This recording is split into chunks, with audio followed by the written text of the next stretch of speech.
In Albion Online, there are 8 tiers of weapon. So every weapon has a tier number between 1 and 8. 8 being the most powerful. And separately, there's also a enchantment system, which gets added on, essentially. So if you had a tier 4 weapon and you put a level 1 enchantment on it, then it would be a 4.1, or alternatively, it would be equivalent. 4.1 would be equivalent to a 5.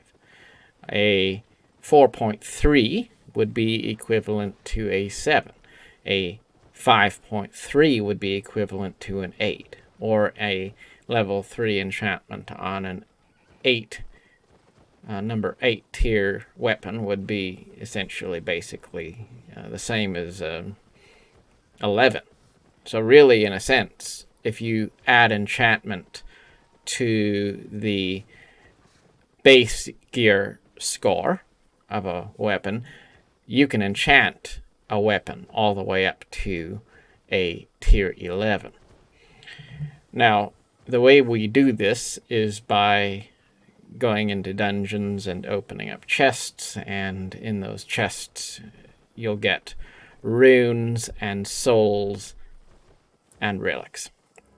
The general idea here is that a rune, well, it takes in a lot of them, but runes can be used for enchanting weapons to the first level of enchantment. So you could have a, let's say we have a tier 4 rune here, then we could use tier 4 runes to enchant a tier 4 weapon and make it a 4.1 or equivalent to a 5.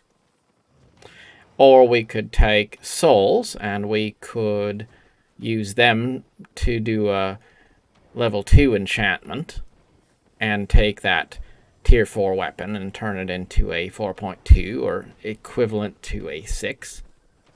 Or we could finally take the relic and we could enchant to a level 3 enchantment.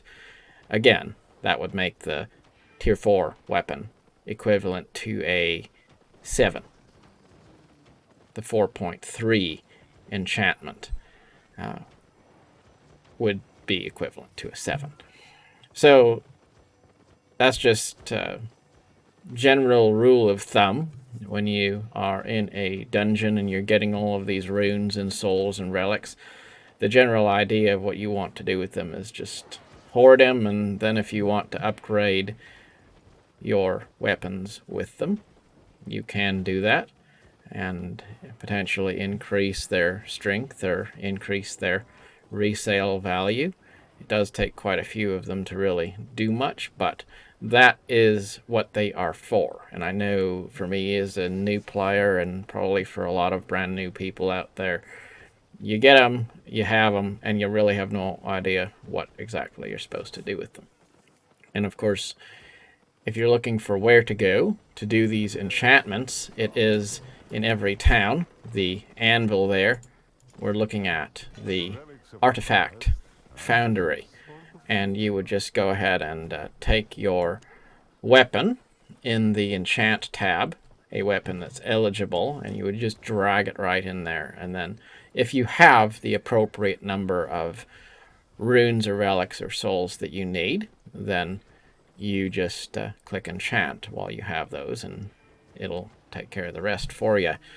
So in this particular case, I have a tier 7 sword here, and what the game is telling me is I would next be able to enchant it to a level 1, and if I was going to enchant it to a level 1, I would need to have 192 tier 7 Grandmaster's runes to do that. Of course, I'm not going to do that right now. I'm just showing you the general idea of how this works. And while we're on the topic of getting runes and relics and souls out of dungeons, I think I'll take just a moment to talk about the general difference between doing overworld activities and going into dungeons. Because I think that's also something that's really obvious, but maybe some people don't know about it. When you're out in the world and you're killing random mobs in the overland and you're collecting things, that's going to be the best way for you to make silver. Whether that be fighting mobs and getting silver from the mobs that you kill, or collecting things which you then can turn around and sell. If you go into a dungeon, you'll find you actually get less silver out of a dungeon. You're not going to get a lot of silver out of the dungeons, really. You'll get some, but not quite as much as the mobs in the above world give you. What you will get more of, though, in the dungeons is fame. And that's the primary reason why you want to be doing them, because the dungeons will give you that XP that lets you level up your destiny board.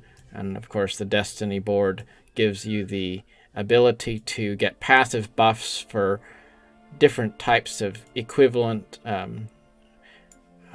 weapons and armor that you wear. And of course, it also unlocks different types of higher tier equipment that you would not otherwise be able to equip at all. So if you want to level up your character, essentially, go do that with dungeons.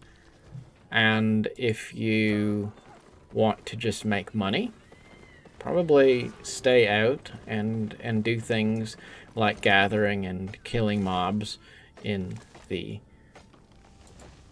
general open world. That would be my advice.